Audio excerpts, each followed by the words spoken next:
Chapter 560. At the end of the day, the Dalijan infantrymen were just like cannon fodder in front of the Dalijan mages. When the battle was normal, they could still exert more power than usual. But now the left wing was starting to collapse.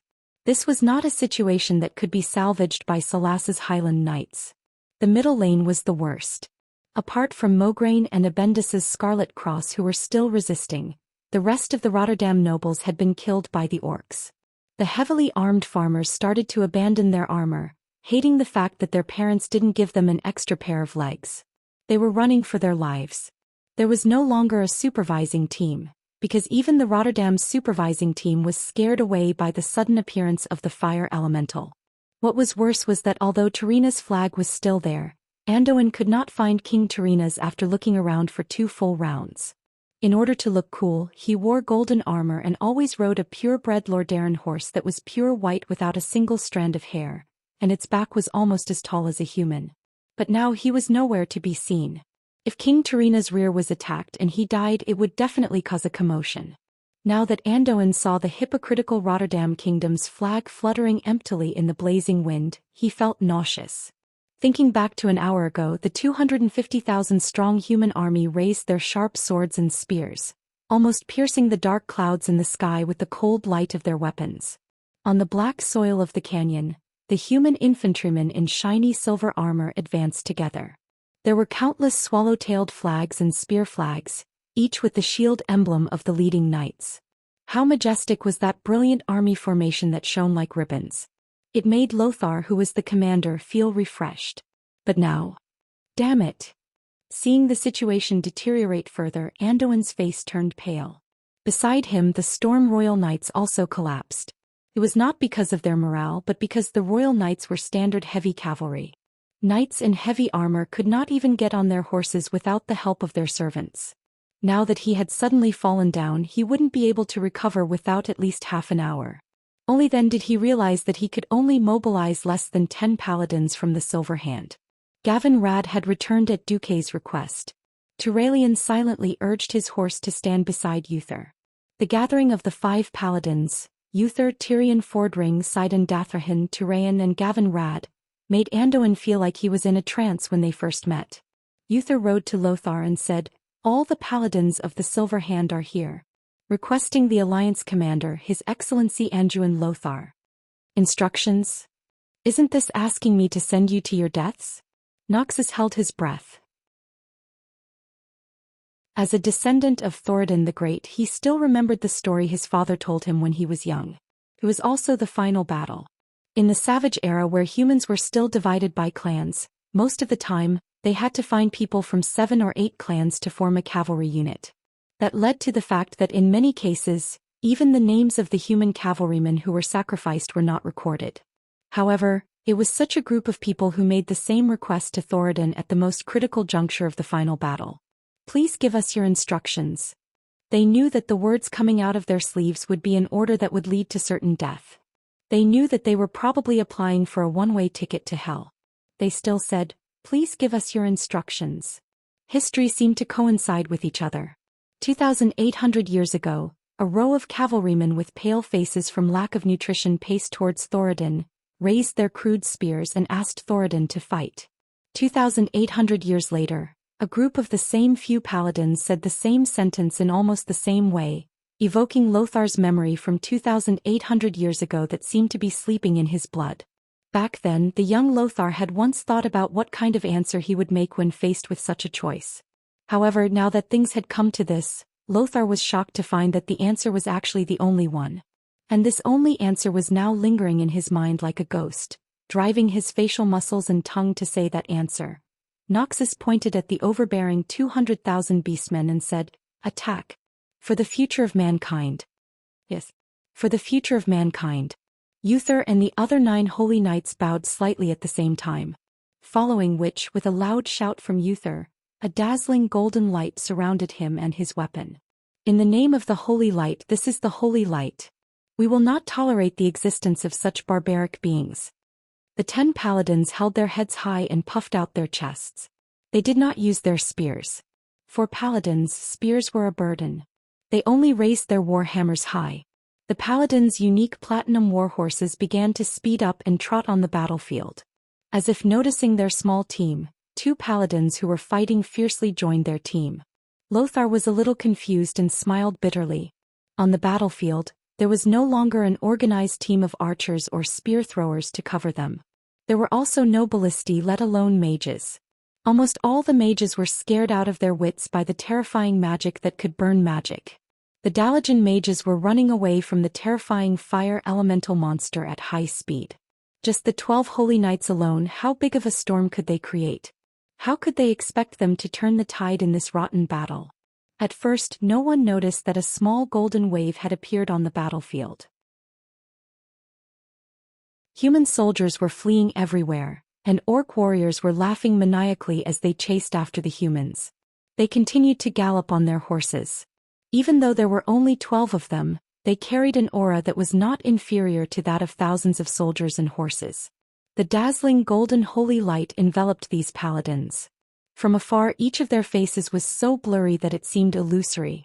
It was as if they were messengers sent by the ancestors of mankind, inheriting the will of the past and striding towards the future, fighting for the divine answer.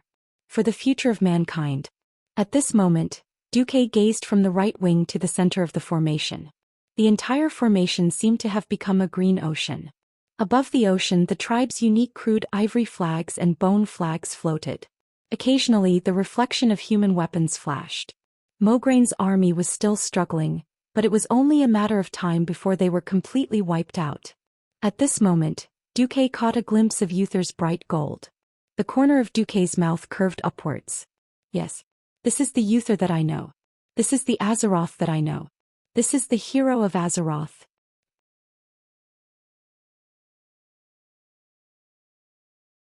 Chapter 561. Duque was conflicted. For the people around him who were likely to encounter misfortune, Duque was eager to change their fate in history so that they could get rid of the curse of death. However, Duque was extremely conflicted. There were too many changes in history, and it was very likely that he would not be able to encounter those legendary moments in history that shocked him. Just like this moment, the famous charge of Uther's 12 paladins. After witnessing Uther's act of courage, Duque felt as if he had really transmigrated and joined this epic battle.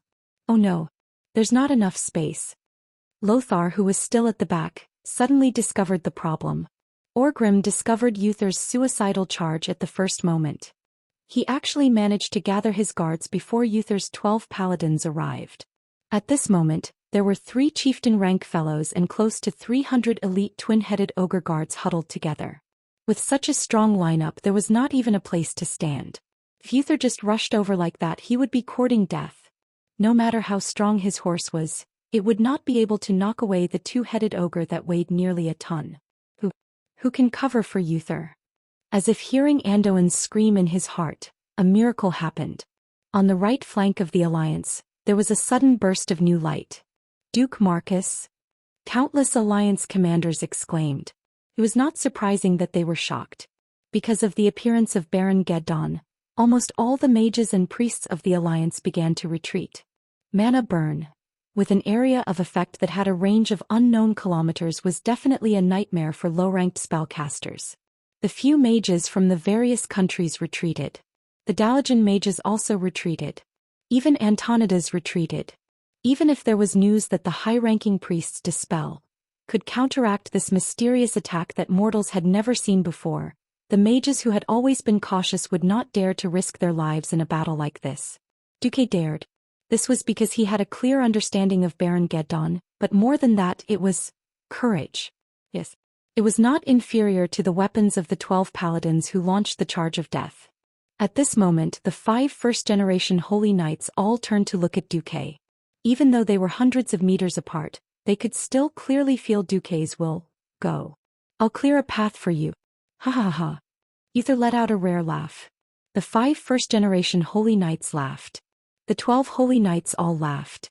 This was a maniacal laughter that came from facing the gates of hell under the gaze of the Grim Reaper. This was because he had suddenly found a confidant in the midst of despair and terror, and he was laughing happily. Who said that mages are cowards? Sidan Dathrahan laughed as he spurred his horse forward. Yes.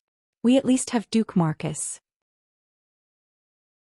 Tyrion Fordring gently bumped his hammer against Tyralion's.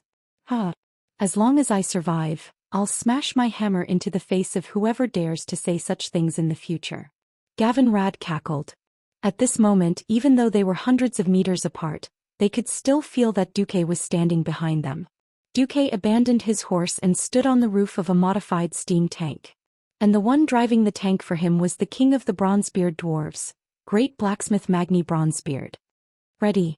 Magni yelled. Then let's go. A pair of huge light wings formed by 1024 hands of magic suddenly stretched out from behind Duque, and then countless balls of pure magic, 5-colored light balls rose from various parts of his body. The sky-blue light balls were infused with the power of wind inherited from the storm altar. The blue-white light balls represented the waves of lightning that came from the same place. The azure light balls demonstrated the inherent power of the frost elemental power of mages. The purple-blue light balls represented the mysterious arcane brilliance that had been passed down for thousands of years. And the golden flames were even more poured into the spirit of Duque and the entire human race. It was the spirit of unruly resistance and never yielding to fate. Thousands of 5-colored light balls and a Grand Marshal's combat staff shone brightly beyond the mortal world on the battlefield that had already collapsed. As if they felt the call of this ball of brilliance, many of the fleeing Alliance soldiers stopped in their tracks and stared dumbfoundedly in the direction where Duque was. This brilliance was so dazzling that people didn't even notice that the even larger red dragon Queen Alexstrasza had arrived. Accompanied by the terrible mechanical sound of the steam tank, the hands of magic floating on the left and right of Duque began to fire in unison. It was as if the most dazzling meteor shower suddenly fell from the sky. The glistening magic energy ball forcibly entered the orcs' field of vision, drawing terrifying arcs that made their hearts palpitate, announcing the arrival of death to every orc. Rumble. The first wave of attack was the fiercest, chain lightning. More than 300 huge lightning chains that were even longer than flagpoles shot into the orc formation, winding and flashing. The magic-resistant orcs were directly turned into charcoal, and those with high resistance were at least paralyzed by the electricity, unable to move. Then continuous flashes of flames erupted from the orcs' left flank to the front. Boom boom boom. The violent explosions instantly engulfed the entire front line of the orcs. Many orc soldiers who had just arrived at Azeroth from Draenor were fortunate enough to meet Duque, the terrifying pharaoh who could be said to be an entire team of mages on the battlefield of the Eastern Kingdom for the first time.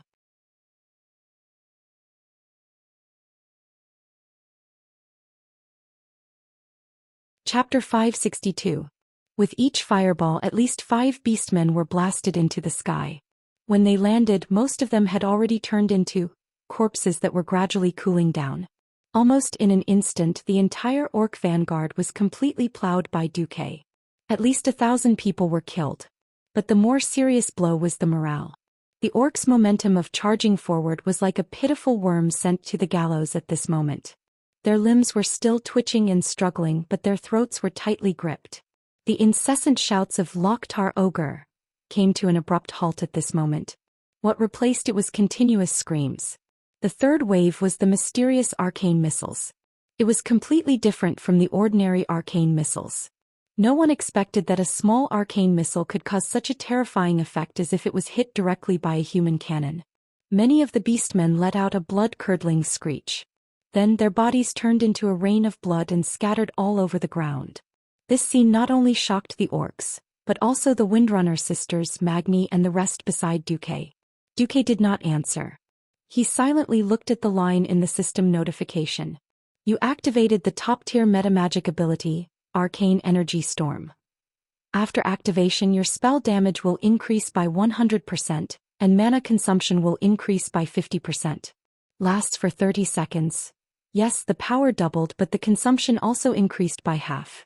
With such a terrifying consumption, it was not something that a morning star like Duque could sustain. Under the gaze of countless pairs of eyes, Duque's hands were full of mana crystals that kept falling on the upper armor of the steam tank. These mana crystals, which were priceless in the eyes of others and filled with mana, were sucked dry just by pouring them out of the portal bag and passing by Duque's hands. Ding ding dang dang. The crystals that had lost their magical radiance were as cheap as metal shells ejected after a machine gun was fired. Other mages fought with magic power, but Duke fought with money. And the speed at which he burned money was no different from lighting a warehouse full of notes. However, in the next second, Duke's mana outpouring suddenly stopped. Not good. More than one commander on the battlefield cried out. Mana burn. This horrifying debuff spell that caused countless mages to turn pale had finally landed on Duke. The purplish-blue arcane light that had been swirling around Duke's body was forcibly chased away. Duke's hair, fur, and even his robe began to burn. This wasn't the kind of harmless burning caused by the fire elemental entanglement. This was a real burning on the body. Duke. The three Windrunner sisters who had been guarding Duke on top of the tank, cried out in shock. I'm fine. Without screaming, Duke grunted and decisively activated Ice Barrier. The surging frost elements in his body quickly drove away Baron Geddon's Living Bomb spell. After another second, Duke cancelled the Ice Barrier and continued to pour magic on the horde. However, 3 seconds later Duke was hit again. No, ding. Duke activated Rapid Cooldown in one breath, forcibly calming his frost magic circuit so that he could activate Ice Barrier again in a short period of time and block the Living Bomb. The magic attack that had stopped for a while was activated again. Duke had used his own strength to open up a path of survival for Uther's charge. Duke. Enough. You've done your best. Aurelia was not an ignorant woman. As a high elf, she clearly knew that even with rapid cooldown, the life-saving Ice Barrier could only be used twice in a short period of time. Duke. Sasha was so anxious that she was about to cry. Servanas looked at Duke with a complicated expression. She wanted to say something, but in the end she remained silent. The more time she spent with Duke, the more she understood why her sisters were so infatuated with this ordinary-looking human mage. No. It's not enough. The Horde's formation hasn't been activated yet. I still have a way that doesn't require me to die.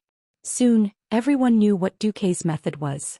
Duke was actually using his magic circuit in turns, and not just normally but almost destructively. The essence of mana ignition was to ignite the mana in the magic circuit. The more mana there was, the more damage there would be.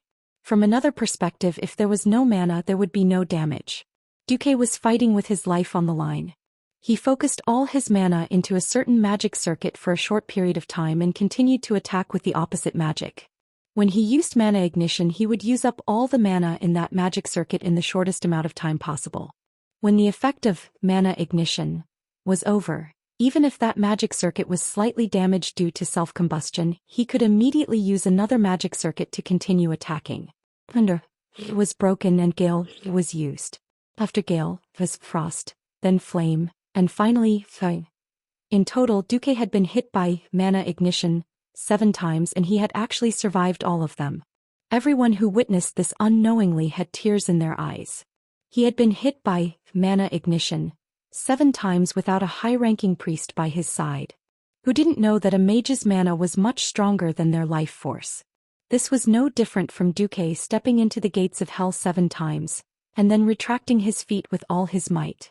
Was this without a price? No. On the contrary, this was an extremely high price that no mage in the world was willing to pay. For a long time to come, even if Duke used that apprentice-level spell again, the mana in his body would collapse and he would die on the spot. Enough. Enough. Leave the rest to us. Sasha was on the left and Aurelia on the right. The two sisters hugged Duke tightly. Right. Duke's body was convulsing from the pain, but he had a satisfied smile on his face. The collapse of the Alliance's main formation came to a halt. The Alliance soldiers who had run away began to shout, "Long live the Alliance," turning around and charging towards the beastmen without a care. A golden blade emitting a holy aura appeared on the battlefield. It swept across the wide scorched land at high speed, cutting diagonally into the green sea. After Duke's 10 rounds of magic had finally opened up a path of blood, Wuthers' 12 paladins had perfectly reached the beastmen's vanguard, clashing with them. Riding on a warhorse that was also shining with a golden light, Wuther charged into the battlefield. He waved his long-handled warhammer as if he was playing polo, drawing a brilliant arc from bottom to top. Poof! With just one hammer strike he shattered the giant axe in front of him as well as the owner of the axe, the beastman's skull.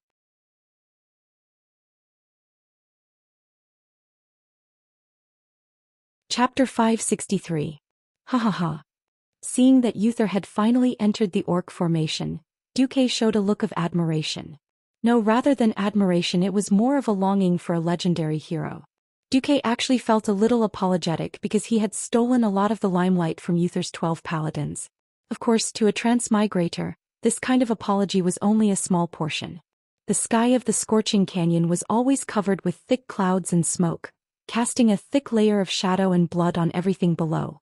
But now the clouds gradually dispersed and a pure light shone down. When Uther attacked the Horde army, this paladin seemed to have turned into a ball of pure holy light. It was terrifying and terrifying. Each of his attacks could at least tear an orc warrior into pieces. After all, this was done while the holy light warhorse was galloping at high speed. To others, it looked like he had swung out countless arcs of golden light, and then the area around him was cleared. As long as other paladins were within 30 feet of Uther, Uther's holy light would also cover them. From the start of the war until now, the Silver Hand had expanded much more than in history. This was thanks to Duque's instigation of Lothar's full support. These paladins were also the mainstay of the various armies. From afar, they saw that Uther dared to charge at more than 200,000 horde with only 12 people. They were all stunned, dazzled by this unparalleled courage. There were even more paladins who wished to join this fearsome assault team. Unfortunately, Uther's team of paladins was simply too fast. The 12 paladins rushed into the battle, their war hammers, axes and swords bursting with their faith.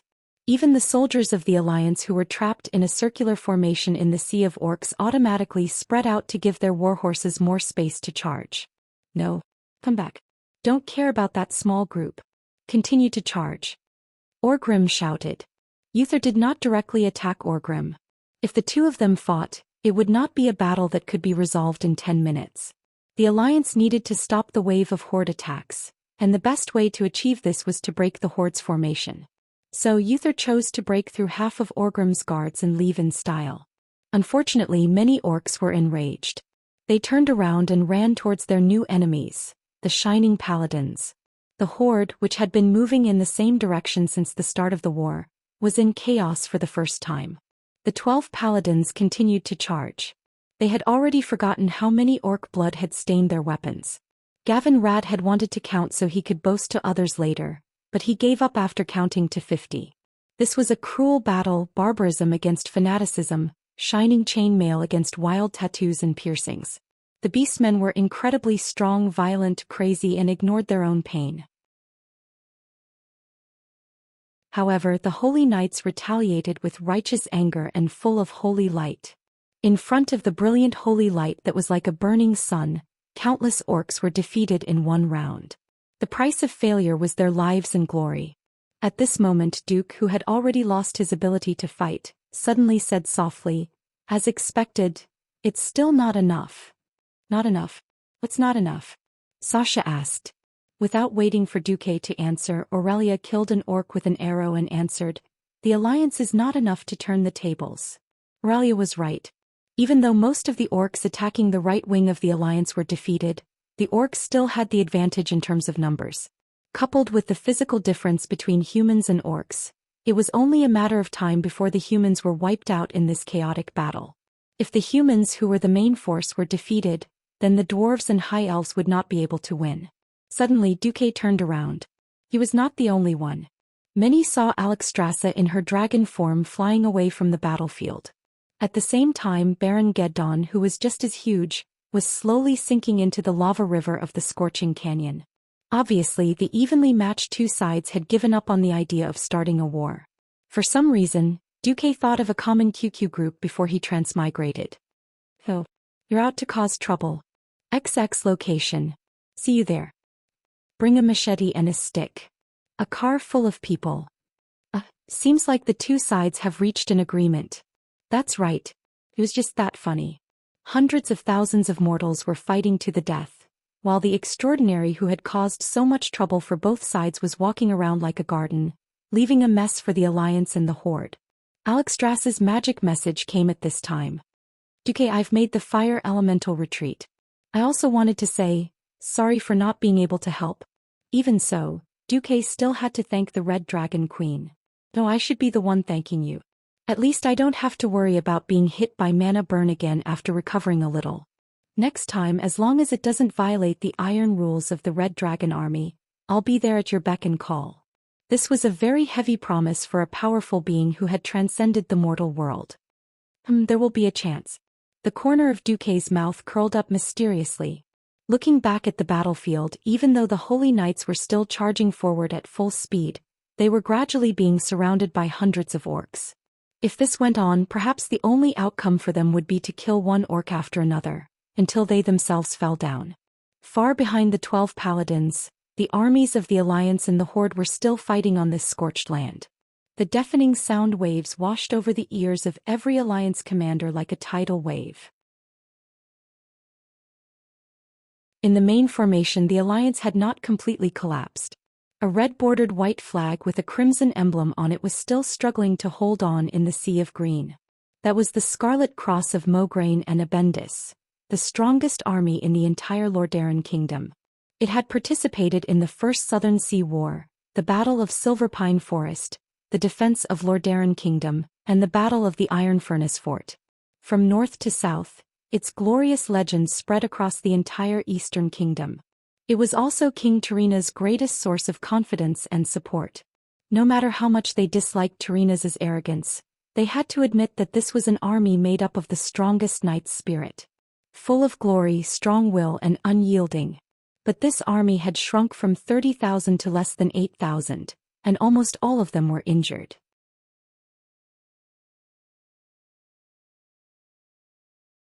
Chapter 564.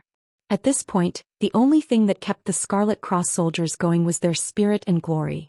The mages at the rear had already started to retreat, and the only ones who could support the main formation were the few High Elf Ranger archers. If there were no accidents and this continued, then very soon this outstanding army would disappear forever. Only Duque knew that this wasn't something that could be taken lightly. Because the Scarlet Crusade was defeated, not only would its past disappear along with it, not only would its prestige and the head of the Mograine family disappear. If even Alexandros Mograine and Abendis were to die here, then the Scarlet Crusade that was supposed to appear in the future would completely disappear from this land. That's right, an army was just a military unit. But the Scarlet Crusade was a fanatical military organization. The famous Scarlet Crusade had existed in the history of Azeroth for decades after the flames of war had been raging all the way to the end. This won't do. Duque, let us dwarves go. Magni Bronzebeard shouted anxiously. How many tribes could 40,000 dwarven warriors destroy in a field battle? It definitely wouldn't be little, but it definitely wouldn't be much either.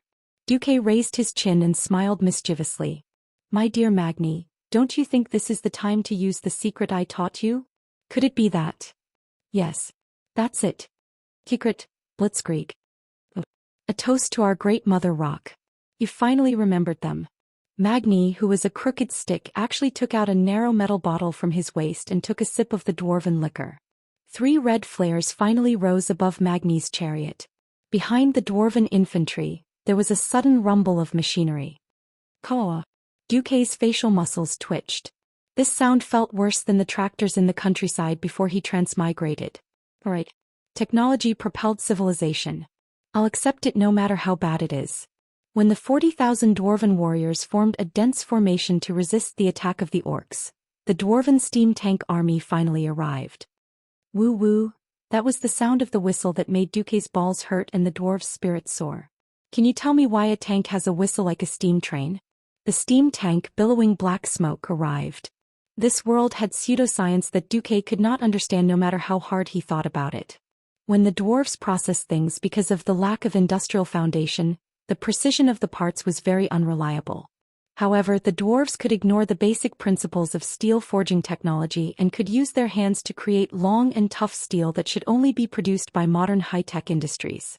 This was the new steam tank that Duque insisted on naming as Chariot 4.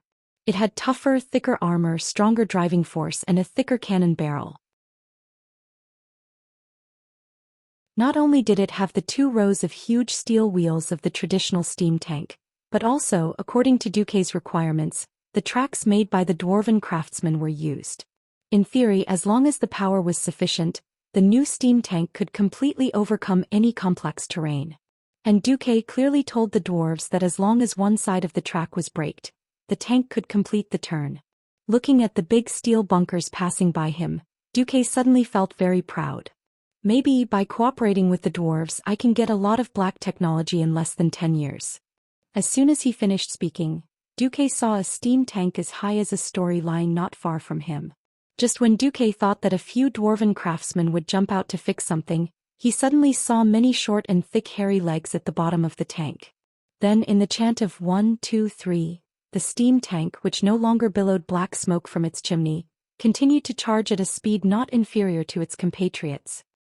Great inventor Du's face instantly collapsed. Ha! Magni laughed loudly.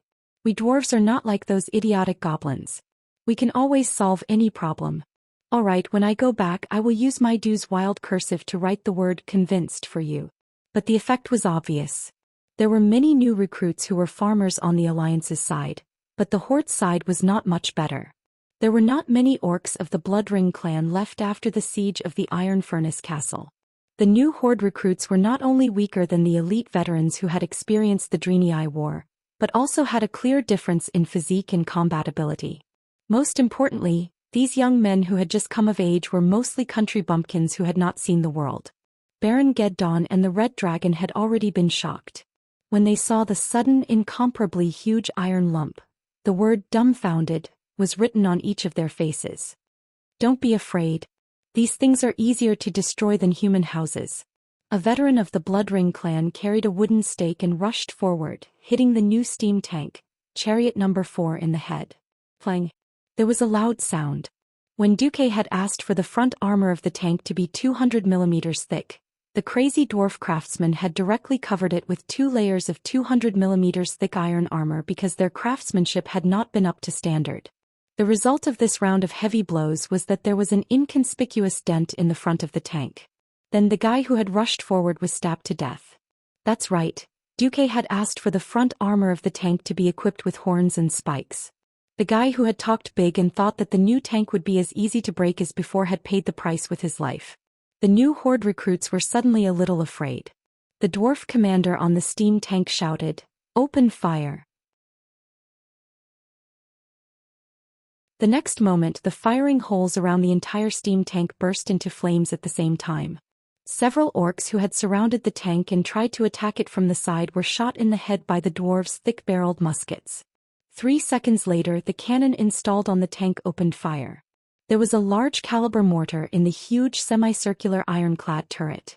Originally, Duque had wanted to get a 3-pounder cannon, but unfortunately in this era, there was no recoil mechanism. Even the recoil of a small-caliber cannon was likely to cause the tank to fall apart. He could only settle for the next best thing, which was the simpler mortar. That's right, it was to put the shell into a solid barrel filled with black gunpowder and ignite it. In the next second only God knew where the big iron ball would fly to. Even though the new chariot number 4 had all kinds of problems and terrible pseudo-technology, these crazy iron lumps really made the orcs dumbfounded.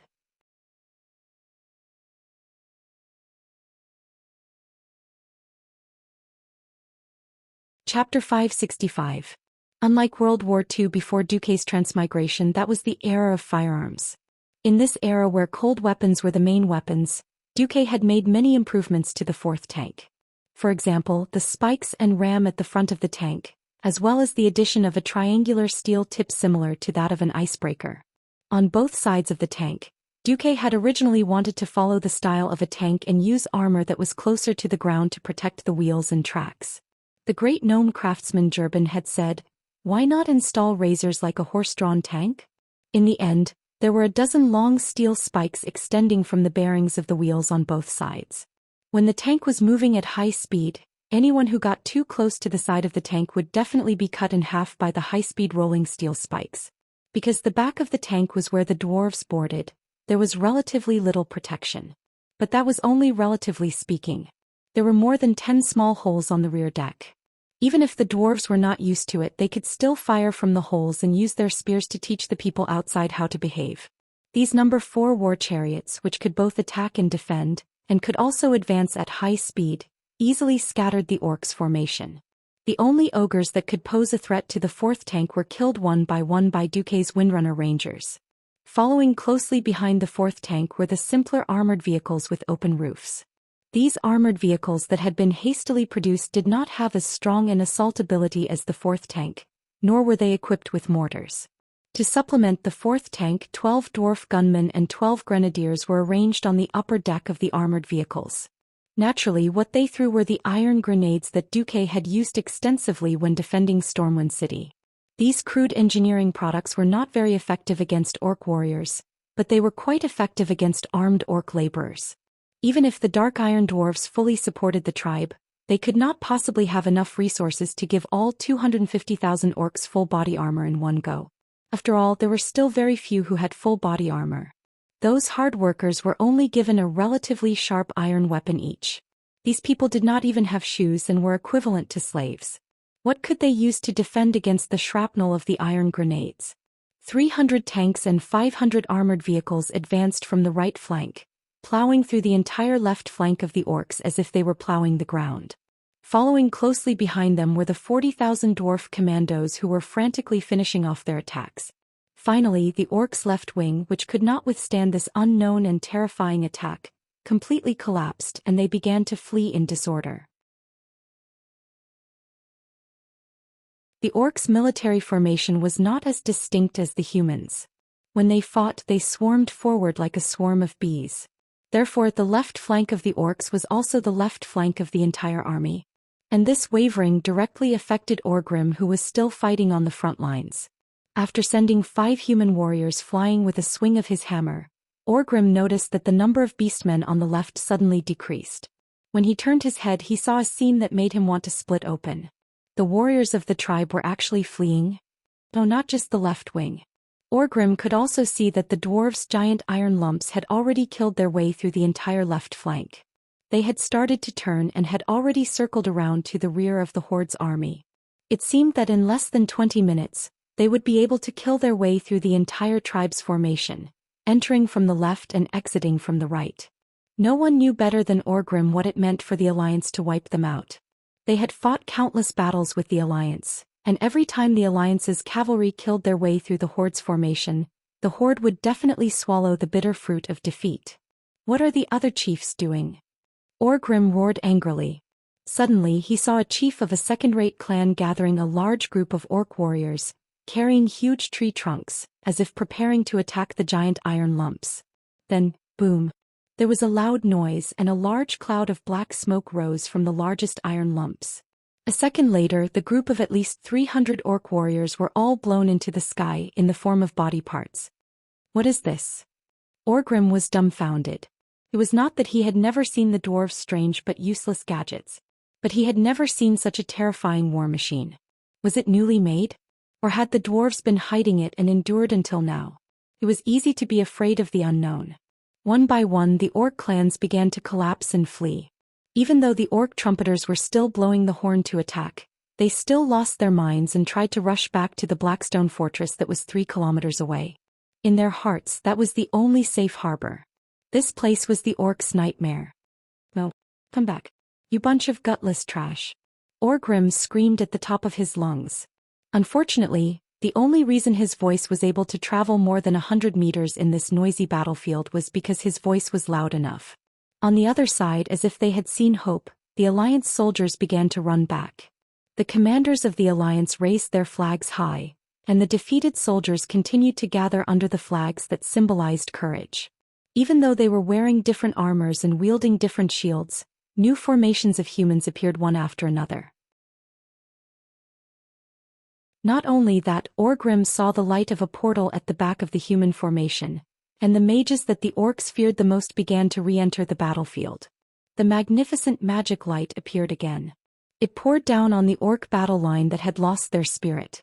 Ah, no. My sister, where are you? Please protect me. For the tribe. This was the collapse of the morale, and also the collapse of the orcs' only path to victory. No, I can't accept this. Orgrim roared like a madman. Victory was so close, as if it was within his reach. It was so close, but why did it disappear in the blink of an eye? Or was it that from the beginning, the Horde taking over the entire planet Azeroth was an unrealistic hope? The invincible Horde, the Horde that once ruled over an entire world. What's wrong with you? Didn't the Draenei create a bunch of strange things back then? So what? Didn't the Horde still win? Why did this familiar scent of victory begin to drift away from the tribe ever since they set foot on this land of the other world? Orgrim still remembered the scent before the battle. The bravest warriors of each clan would bring the young orcs to battle, and before the battle, they would tell them about the Horde's inheritance and the belief of victory. They fought bravely, conquering one enemy after another.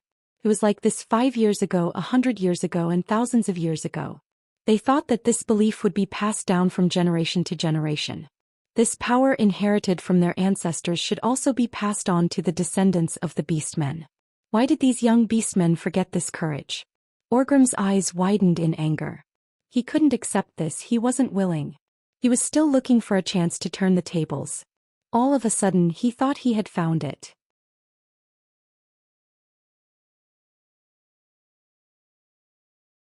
Chapter 566. Yes. That was Duke Marcus. Perhaps he wasn't the commander of the Alliance, nor was he the leader, but Duke's role in the Alliance was definitely above those two. If they killed him, they would definitely be able to stop the Alliance's offensive. Without this super genius commander who was full of strange ideas, the Alliance was just a bunch of old fogies who only knew how to fight regular wars. Baron Geddon, the servant of King of Flames, retreated. Before he left, he sent a message from the Flame Queen. Red Dragon Queen Alexstrasza swore that unless the King of Flames threatens the safety of the world, she will never invade the King of Flames' territory again. This allowed Orgrim to see hope again. Without Duke, Orgrim could defend Blackrock Mountain to the death. With a small number of Horde defending Blackrock's stronghold, he could free up his main force to attack the Elven Forest and chase the humans of Stormwind into the sea again. As long as they could survive until winter, the Horde would be able to breathe. At least half of the southern continent would be enough for them to report to the other chiefs.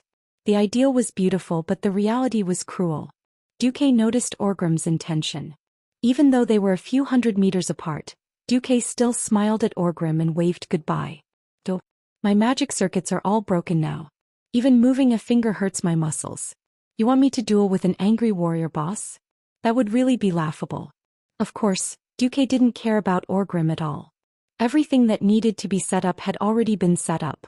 Muradin Bronzebeard was at the back with 2 shields to cover for Duke, while Magni was at the front with 2 large axes to give orders. On top of the tank, the 3 Windrunner sisters' 6 white breasts were swaying around Duque. They were actually shooting at the Horde.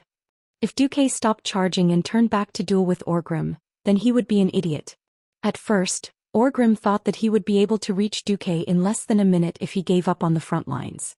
The funny thing was, when he wanted to rush forward, the tank under Duque had already accelerated. It was obvious that the driver of the tank was driving without a license as well. As he sped along the way, he crashed into countless orcs and cut open their stomachs, but he still managed to reach a speed of 40 kilometers per hour. For a steam tank, this was an incredible speed. Of course, it was another matter if the boiler would burn down or not.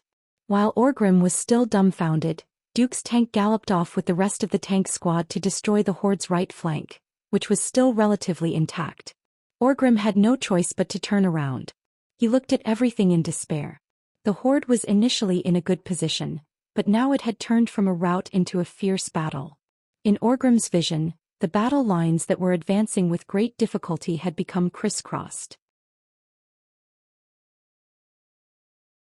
Even though there were a few times when the tribal chief led the veterans to attack and almost broke the human line, the strong will of the human soldiers completely subverted the impression that every Horde warrior had of the humans since the start of the war. The orcs on the right flank attacked with all their might, successfully breaking a huge gap in the formation. However, the Dalajan soldiers, who had never had much will to fight, were unexpectedly fighting with all their might. If it was before, they would be crying and screaming as the orcs would chase after them like ducks. But now it was different. The human soldiers would quickly form smaller circular formations and continue to resist. If it was not possible, they would use all methods to fight back against the orcs. If their swords broke, they would use their shields to smash them. If their shields were broken, they would use their daggers to stab them. If their daggers were gone, they would pick up the weapons of their fallen comrades. If they could not pick up any more, even if they knew they would die, they would still charge forward with their fists.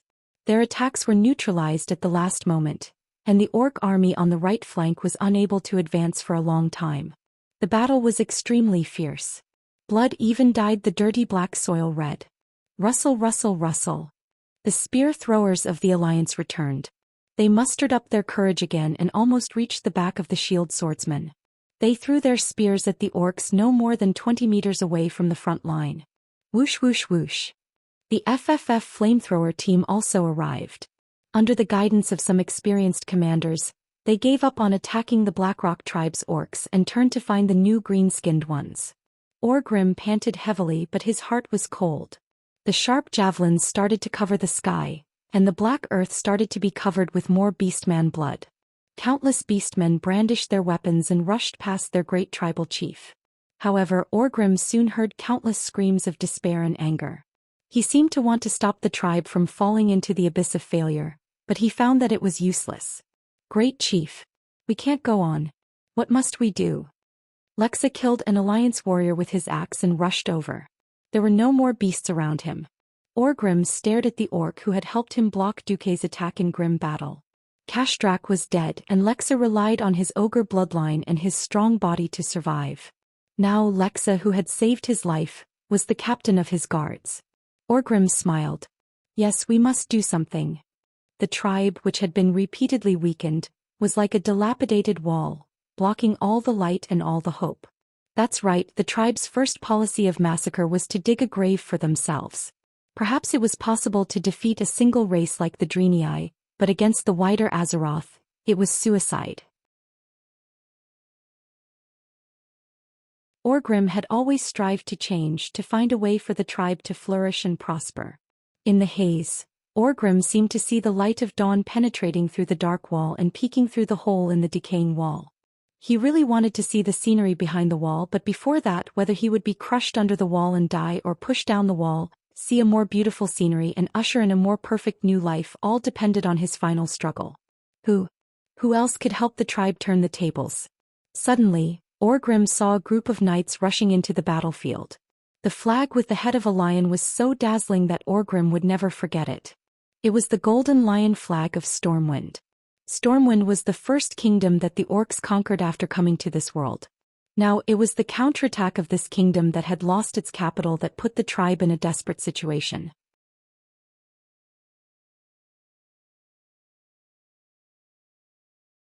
Chapter 567. The Knights of Stormwind charged into the battlefield, and hundreds of orcs were trampled to death by the iron hooves of the warhorses. Those who managed to dodge were hit by the knights' swords and hammers. There were not many of them, only about 1,000 of them. However, their appearance accelerated the collapse of the horde's front line. In this life, due to the participation of a certain someone, Lothar and Orgrim's direct confrontation was cut off. Therefore, this was the first time the two of them had truly met each other. This was not important. On the mysterious side, it was the great sixth sense that allowed them to sense each other. On the ordinary side, it was a matter of aura. Both of them were very eye-catching and powerful characters. Lothar himself was a giant among the humans, and his strong physique was not inferior to that of ordinary orc warriors. It was destined that he could not ride those weak horses. When he became the commander of the alliance, Tyreenas, in order to please him, gave him a batch of giant beast-class horses. This giant warhorse was called Light of Lordaeron. Just its back alone was nearly 2 meters tall. Its legs were as thick as those of an elephant, and it weighed more than a ton. It had to eat at least 4 times the feed of an ordinary horse for a meal. Matching its huge size was its astonishing endurance and explosive power. Even with 800 pounds of weight, it could still run at 90% of its speed for more than a kilometer. Naturally, it was equipped with the best horse armor. And Lothar, who was wearing a shiny silver armor, was naturally quite outstanding. With his physique, people would even believe that he was riding on an orc warrior from afar. With a larger Stormwind shield and a giant sword that emitted a dazzling golden light, anyone who looked at him would think that Anduin Lothar was a god of war who had descended to the mortal world. Orgrim was not bad either. Surrounded by a group of frenzied ogres, the burly Orgrim swung a black hammer that emitted flames from time to time. His long tassels swung left and right as he swung the huge black hammer in his hand. Every time he swung the hammer, at least one Alliance soldier would be pulverized along with their armor. Their broken limbs and flesh would be ignited by the flames, turning into small meteors that fell onto the charred ground. Unlike the rough and casual gait of an ordinary orc warrior, this Hercules moved swiftly and cautiously. Even though he was wearing a huge and heavy black plate armor, it did not affect his agility at all. This set of plate armor was also not an ordinary item. Even if it was hit by a sharp spear, the hard armor could still easily deflect the spear. Orgrim Doomhammer. Anduin Lothar. Even though they were separated by 100 meters, the two of them still recognized each other from afar and called out each other's names. They smiled knowingly at the same time. This was the leader of the Alliance, Horde, and also the person they had always wanted to find. If they could defeat this person, the morale of the Alliance, Horde, would definitely collapse. That's right, this person was the heaviest weight on the scales of victory. Go to hell. Orgrim casually swung the black hammer that looked extremely heavy to the humans, and easily sent the upper body of a human soldier in front of him flying. Ignoring the twitching corpse, Orgrim kicked the butt of an orc warrior in front of him and kicked him away. Seeing the massacre caused by Orgrim, Anduin clamped his horse's abdomen and charged into the battle. A two-headed ogre noticed Anduin, and he raised his huge hammer high up and smashed it down with all his might. Under the effect of the violent force, the hammer that was thicker than an adult's thigh cut through the air with a sharp whistling sound. Anduin did not even use his shield, nor did he change the direction of his beloved horse. The huge broad-bladed sword suddenly flashed, and the ogre's two heads and shoulders were cut off. Like a knife cutting through butter, Anduin led the Storm Royal family's knights forward at a high speed. He waved his shining divine sword and swept away all the obstacles along the way like a raging wave. From the beginning to the end, the supreme commander of the Alliance had his eyes firmly fixed on the orc chief. Come! Orgrim's arrogant roar almost pierced through the clouds. His eyes did not leave Anduin either. Even though there was a fierce battle raging around him, any Alliance soldiers who tried to get close to him were either killed by Rexer and the other orcs with their fiercest momentum, or entangled by the other orcs. Occasionally one or two warriors would rush to Orgrim, but after a flash of the black hammer there would be no more. Anduin's high-speed warhorse was very troublesome. Orgrim still remembered how the abominable 12 paladins rushed past him and turned the tribe's formation upside down. Orgrim decided to solve this problem immediately. Facing Anduin's high-speed charge, he swung his hammer in an undulating arc in the air. How could a hammer be so light? Anduin was indeed stunned for a moment. Orgrim really did it. He wielded the hammer of destruction, that weighed more than 100 kilograms like it was an embroidery needle. In the next moment, the huge hammer head sped up and hit the horse's head. It was almost foreseeable that in the next second, the horse's head would be smashed by the terrifying hammer, and blood would flow out of its shattered skull. Then the famous Rotterdam Kingdom horse would twitch and die. Something amazing happened again. The intelligent warhorse suddenly raised its head and dodged the fatal blow by a hair's breadth. Then the high-speed warhorse suddenly stopped on its hind legs and stood up on its forelegs. With lightning speed it kicked Orgrim's chest. Arg! Orgrim, who was caught off guard, was kicked and fell backward. Anduin seized this once-in-a-lifetime opportunity. Quell Zerum struck down like lightning. In the next moment, the dignified Chief Orgrim was about to die in the hands of Anduin, the war god of the Alliance. In the blink of an eye, Rexer arrived. The two battle axes that were stained with blood created two bolts of lightning in the void. One was aimed at Anduin's right abdomen and the other at his chest. The muscles on Anduin's right arm that was wrapped in armor suddenly swelled. At this critical moment, the Quell Zerum that had already been struck had a fluctuation that seemed like it should not have. Clang, clang. Rexer's axes were instantly cut into 4 pieces by the Quell Zerum. Impossible. Rexer was at a disadvantage.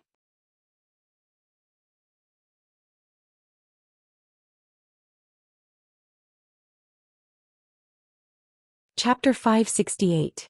If Grom Hellroar, who had fought many battles in the Silverpine Forest, was fighting Anduin, he would definitely not be so careless. Only a true high-grade epic weapon could barely avoid being cut in half by Zhou Xian. Hence Bloodhowl was only a passing grade. Unfortunately there were no ifs. Even Grom himself was hiding in the depths of the terraceful woodland. Not only could the tribe not find him, even the Alliance could not find him. No one informed the tribes at the Eastern Front. Anduin's combat power was terrifying. During the First War of the Dark Portal, when the tribe was fighting Stormwind, there were no famous chiefs who fought with Anduin. Rexer, who did not receive any news, was at a great disadvantage. If it wasn't for Lexer straightening his waist at the last moment and dodging backwards like an iron bridge, no matter how strong Lexer's physique was, he would have been cut in half diagonally. The result of this attack was a terrifying wound that was more than a meter long and 30 centimeters deep. It went from Rexer's left shoulder to his chest and right abdomen. It looked like Rexer's intestines had been cut open and he was dead. That was only for ordinary humans and orcs. For Rexer, who had inherited the bloodline of the ogres, his chest and abdomen muscles were twice as thick as steak. Although the sword was very painful and he would definitely lose his combat power, it was not enough to kill him. Rexer! Orgrim roared. Even though his body was falling backward, he could still move his muscles and hit the horse's left foreleg with a backhand hammer. The light of Lordaeron let out a shrill neigh in pain. Anduin immediately realized that the horse was about to die. After all, war horses were not griffins. They did not have such tenacious vitality and powerful combat power. Orgrim did not use all his strength, but it was enough to temporarily cripple the warhorse. Anduin jumped up from the stirrups and got off the horse with a gorgeous somersault. He did not forget to pat the horse's buttocks when he dismounted, meaning that his beloved horse should take care of itself. The royal knights and the ogre guards were in a mess. Intentionally or unintentionally, only Anduin was left facing Orgrim. The battle around them seemed to have faded away from their world. This was a pinnacle showdown left for the supreme leaders of both sides. The two big shots raised their weapons at the same time. On one side was the storm greatsword Quell Zerum, engraved with golden runes. On the other side was the black hammer, Hammer of Destruction, that Kieran fished out from the lava of the volcano. Then in an instant they collided without saying a word. They only had one goal, to kill each other and put an end to this or war. This was destined to be a difficult battle. Anduin Lothar was a tall, burly man. His physique was similar to that of an orc warrior from a second-rate clan. On the other hand, Orgrim was taller, stronger and younger. Although Lothar was at a disadvantage in terms of age and speed, his experience and skills made up for it. In the past, Orgrim did not understand why the former Great Chief Blackhand would die in Lothar's hands despite the huge difference in physique and speed. Even with Duque's schemes, ordinary humans would not be able to survive such terrifying power and speed. But now Orgrim knew. The first to attack was Orgrim. No matter when he swung his giant hammer, there would be a shrill whistle. The weak-willed opponent would be stunned by this, and of course the price was his life. That was a hammer that was fully exerted. Starting from the front foot from the bottom up, a power that came from the earth pierced through Orgrim's toned thigh muscles, his chest muscles that were tougher than springs, and his right upper arm that was expanding to the point of exploding. With perfect strength, Hammer of Destruction was like a comet that fell from the 9 heavens. In Lothar's field of vision, it was zooming in at an extremely fast speed. Lothar didn't block it. He carefully stepped forward and nimbly dodged to the left. The hammerhead, which was full of texture, brushed past less than 20 centimeters in front of him. The flames on the hammerhead almost touched Lothar's long hair. A miss was a miss. Lothar did not give Orgrim any time to counterattack. The moment he dodged the attack, Lothar was like a compressed spring that started to bounce back and suddenly launched a counterattack. His great sword followed the direction where the hammer came from and secretly swept towards Orgrim's lower ribs. This was an absolute dead angle. While Orgrim was using brute force to push the hammer back, he was a step too late. Zerum easily pierced through Orgrim's armor and left a deep wound on his right chest that was so deep that his bones could be seen. If it wasn't for Orgrim's quick second hammer strike, Lothar might have already ended the battle. Left with no choice, Lothar dashed past Orgrim's right side. Orgrim's hammer strike missed. When the two of them separated again, Noxus didn't expect Orgrim to swing his hammer horizontally to the right, and the Hammer of Destruction, drew a huge semicircle in the air and smashed down on Noxus's back. For a super heavy weapon like this, it would be suicidal to block it without enough mana. Left with no choice, Lothar rolled forward awkwardly and dodged the attack from his back. Lothar quickly stood up and got into a fighting stance. He then faced Orgrim, who turned around. Huff, huff, huff. The two of them had been fighting for a long time, and each of their hands had been stained with the blood of at least 100 enemies. However, they had never panted like this before. You're hurt. Lothar tried to mentally attack Orgrim. If you're the kind of idiot who is satisfied after injuring your opponent, you can do it 100 more times and you'll still be the one to die. Orgrim didn't care at all. Lothar curled his lips. This time Lothar was the first to attack. Cultivation, that was emitting a golden light, stabbed forward. Unexpectedly, Orgrim used the top of his hammer to block it. Even if Lothar was holding Cultivation, it was definitely not a good idea to use the tip of his sword to block the opponent's hammer. However, Lothar knew that this was the case, but he still did it because he remembered Duque's words. What if the great chief of the tribe, Orgrim, is a noble person who thinks for the entire tribe? Who is Duque? He was recognized as the most knowledgeable, wisest, and greatest strategist in the entire alliance. Duque obtained a wealth of knowledge that mortals couldn't imagine from his old friend's book collection. Duque's foresight was recognized. And he never did anything pointless. Many of the things he did that seemed unimportant and mindless, but in the end, they were all proven to be perfect predictions and preparations. There was no way Lothar would ignore what Duque said. Therefore this strike was an experiment. If something really happened to Cultivation, Lothar would not hesitate to pull out the backup sword at his waist and continue fighting.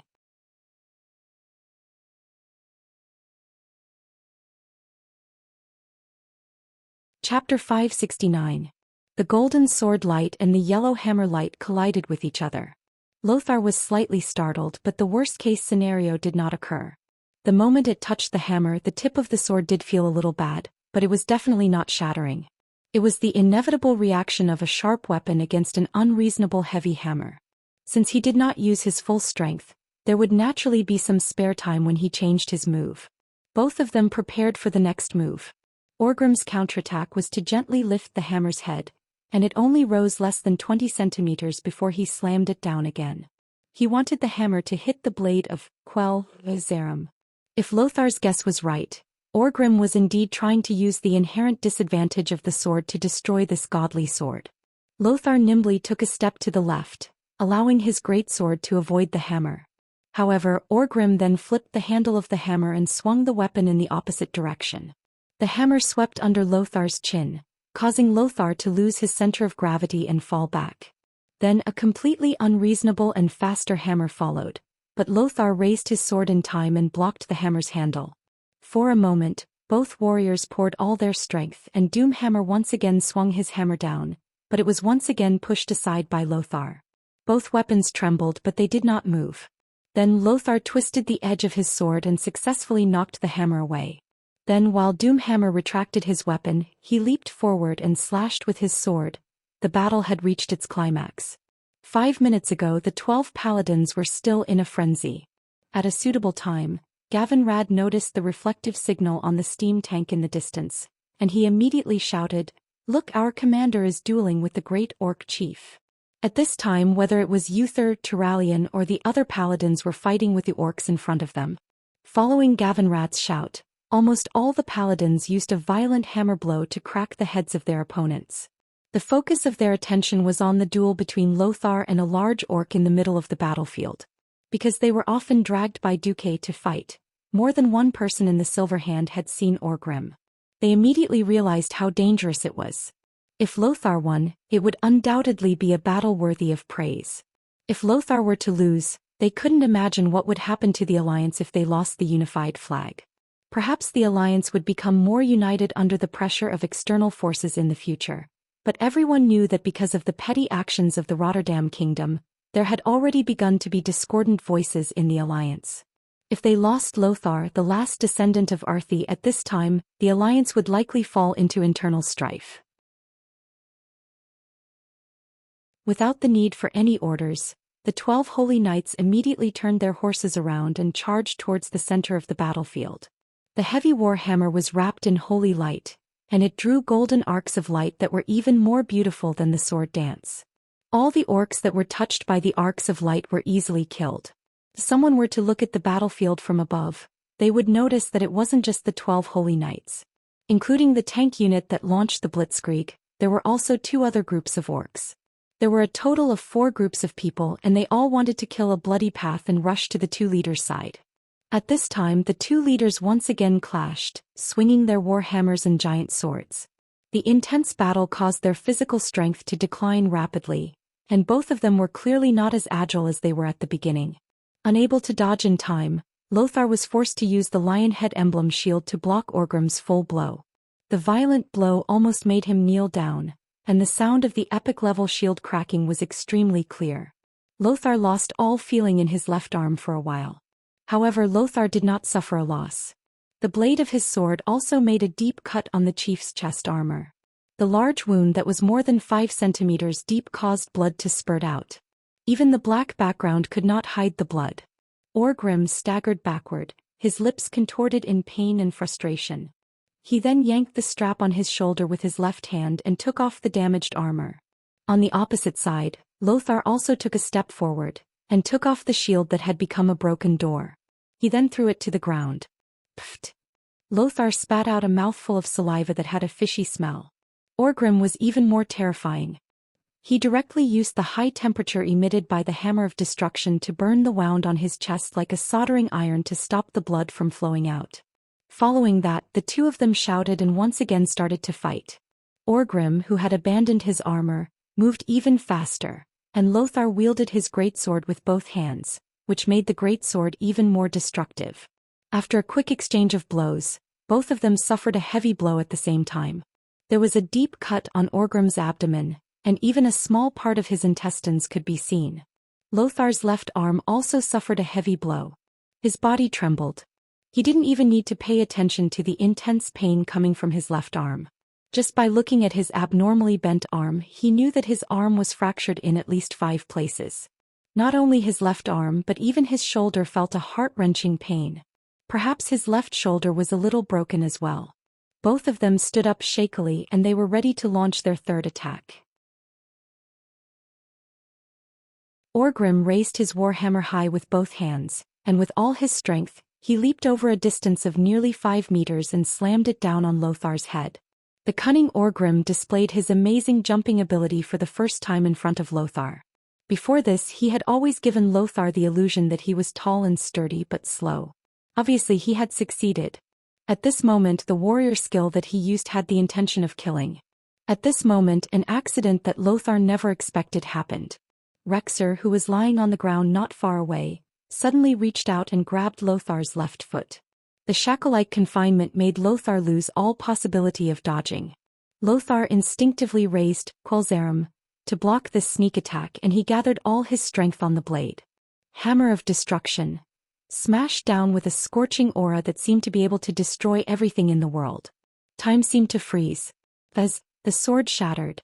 When the fragments of the incomparably sharp and hard legendary sword that had accompanied Lothar in battles shattered in midair, everyone who witnessed this scene was shocked. Turalian felt like he had stopped breathing, and Orgrim's attack was no longer hindered. Hammer of Destruction continued to fall along the arc of death, and it smashed down heavily on Lothar's head.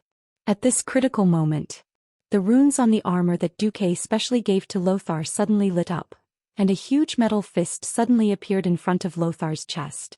With a rising dragon fist posture, it smashed onto Orgrim's face and Orgrim was sent flying. Almost at the same time, everyone heard an unknown shout. "Oh, Ugin!"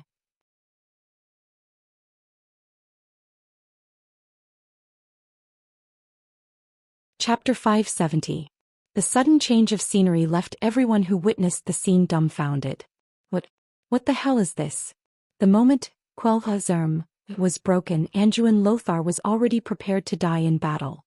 It wasn't that he didn't hear Duque warning, but he never thought that Qualzarum would still be fine even when it wasn't at full power, but when it was at full power something happened. It could be said that he was tricked by the sword, or that he didn't believe that Orgrim was recognized as a noble person by the sword.